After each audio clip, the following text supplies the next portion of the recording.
मेरे प्यारे साथियों, मेरे प्यारे दोस्तों, आज की इस वीडियो के माध्यम से मैं हूं आपका भाई चंदन। इस वीडियो में पुनः एक बार आ चुका हूं।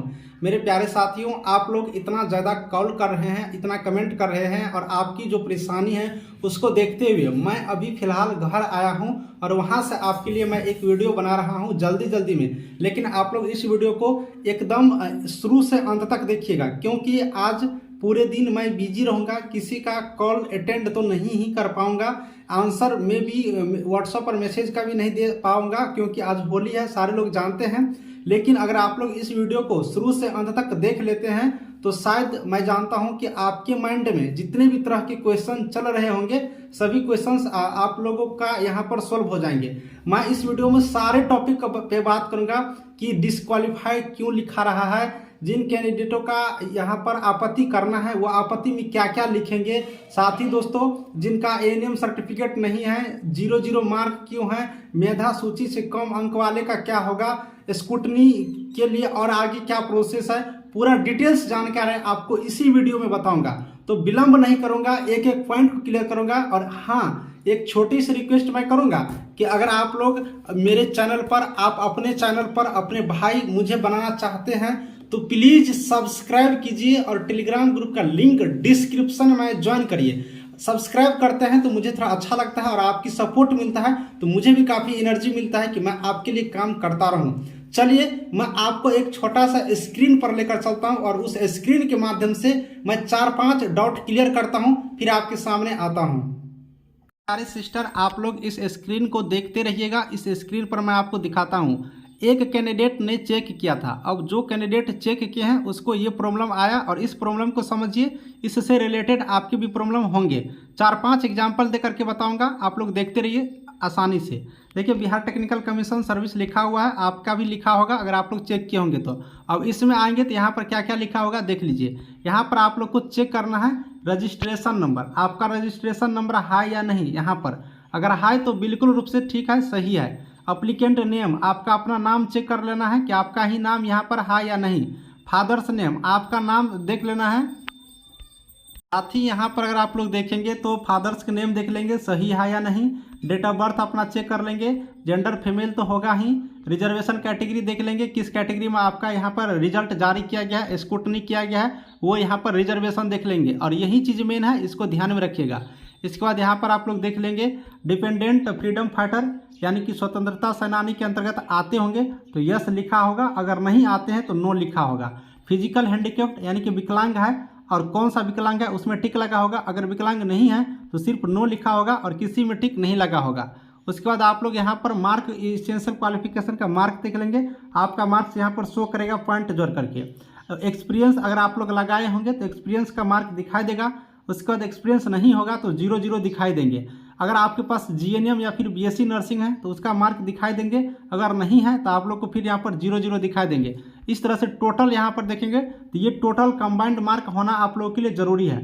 टोटल कंबाइंड मार्क आप लोग को यहाँ पर दिखाई देना चाहिए। इतना चीज़ चेक करने के बाद इसमें देखिए यहाँ पर रिमार्क कुछ नहीं लिखा है, एक ऑप्शन यहाँ पर आता है रिमार्क का, कुछ नहीं। अगर ऐसा है तो आप लोग देख लिए ऐसा रहेगा और सब कुछ सही है तो नीचे में लिखा है क्या आप आपत्ति दर्ज करना चाहते हैं, यदि नहीं, यदि हाँ। अगर नहीं करना चाहते हैं तो नहीं करेंगे, हाँ करना चाहते हैं तो इस पर क्लिक करेंगे, ठीक है। नहीं करना चाहते हैं तो नहीं पर क्लिक करेंगे, हाँ करना चाहते हैं तो हाँ पर क्लिक करेंगे। अगर आप लोग को सब कुछ सही रहा है, आपको लगता है कि सब कुछ सही है, मुझे कोई आपत्ति नहीं करना है, तो आप लोग को करना क्या है कि नहीं पर क्लिक करना है, ठीक है, क्योंकि आपको आपत्ति यहाँ पर नहीं करना है। इस तरह से अगर आप लोग देखेंगे तो ये जो मैं आपको बताया हूँ ये बिल्कुल रूप से सही है, इसमें कोई आपत्ति करने की जरूरत नहीं है, इनका सारा चीज़ सही है, ठीक है। तो आप लोग देख लिए कि कैसे सही का पता करना है। अब दूसरा मैं आपको जानकारी दिखाता हूँ। दूसरा मैं आप लोग को दिखाऊंगा ये वाला आप लोग बिल्कुल रूप से यहाँ से देखिएगा। इसमें भी सेम चीज़ होगा, रजिस्ट्रेशन नंबर यहाँ पर होगा, अपना नाम होगा, पिता का नाम होगा, डेट ऑफ बर्थ होगा, ठीक है।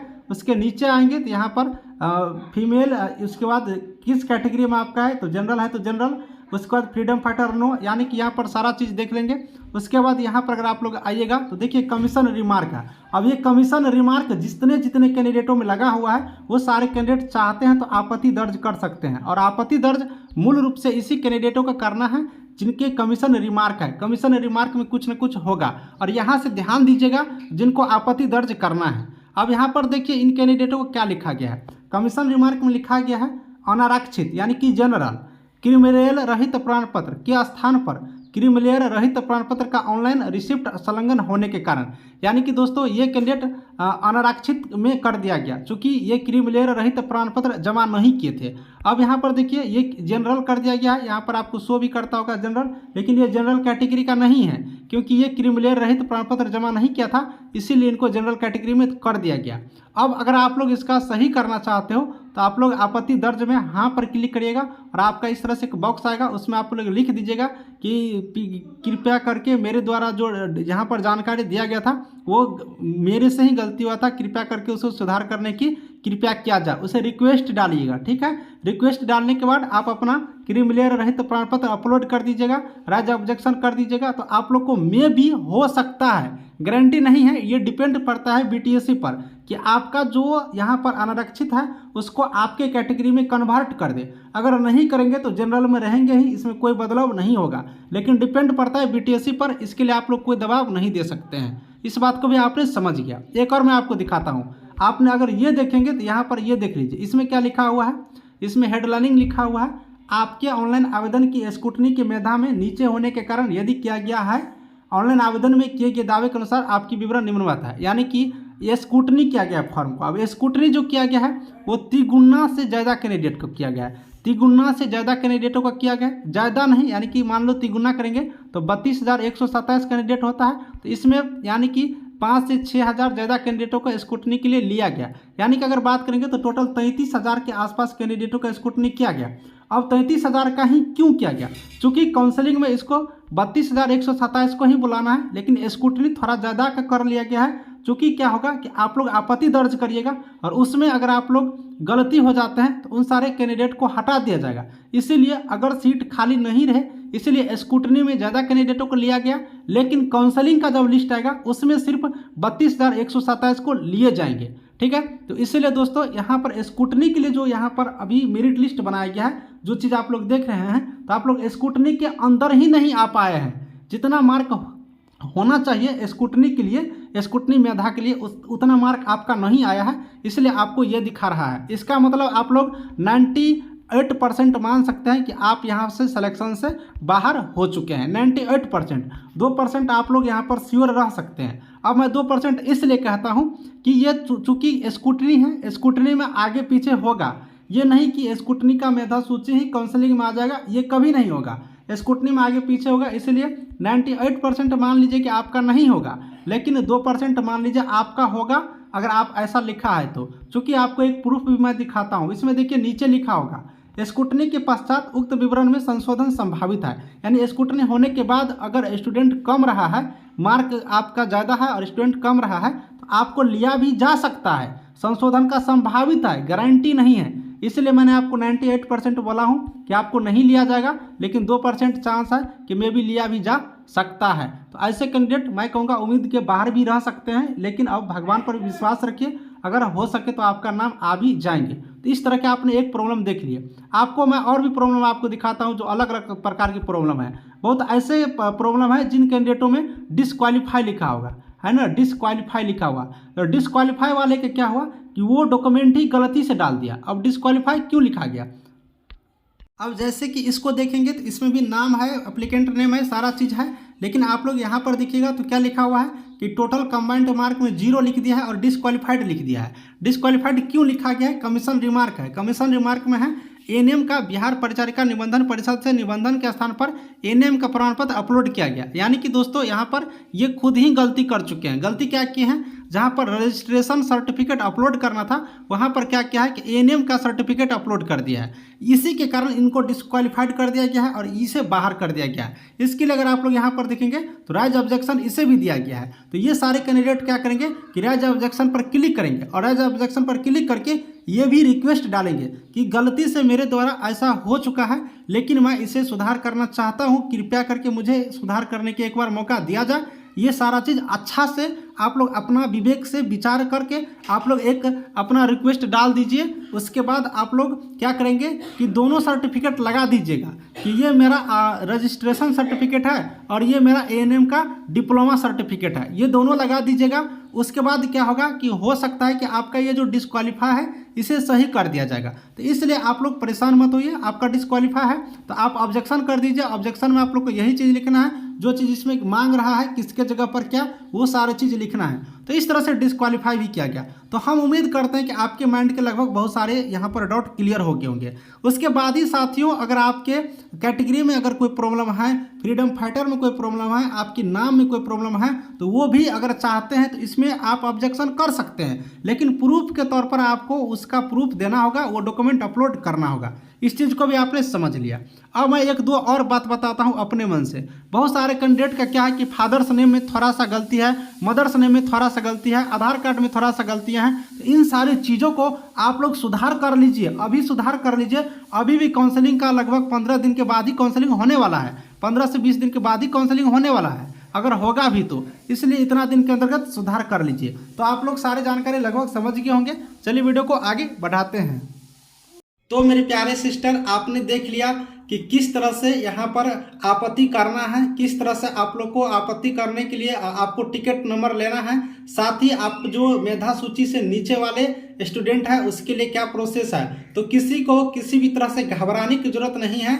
अभी काउंसलिंग का लिस्ट जारी नहीं हुआ है, काउंसलिंग का लिस्ट जारी होंगे। लेकिन आप लोग को इतना जरूर कहूँगा कि इस लिस्ट से 95% श्योर रहिएगा कि आप लोगों का यहाँ पर जो काउंसलिंग का लिस्ट कहेंगे वो बिल्कुल रूप से इसमें से 95% कैंडिडेटों का हो जाएगा। अब आप लोग सोचते होंगे कि सर 95% लोग का क्यों ही होगा, अगर सबका दिखा रहा है तो सबका होना चाहिए। नहीं, आपको मैं एक ऑफिशियल नोटिस दिखा देता हूं और उस ऑफिशियल नोटिस के माध्यम से आप लोग क्लियर हो जाइएगा कि ये स्क्रूटनी क्यों किया गया था और इस स्क्रूटनी के माध्यम से काउंसलिंग का लिस्ट का कंफर्मेशन कैसे मिलता है, मैं जानकारी दे देता हूं। चलिए देखते हैं स्क्रीन पर। एक बार इस स्क्रीन को भी देखिए, इसमें मैं एक इम्पोर्टेंट चीज़ दिखाने वाला हूँ। यहाँ पर आप लोग देखिएगा, बिल्कुल रूप से ध्यान से देखिएगा, आप लोग को समझ में आएंगे।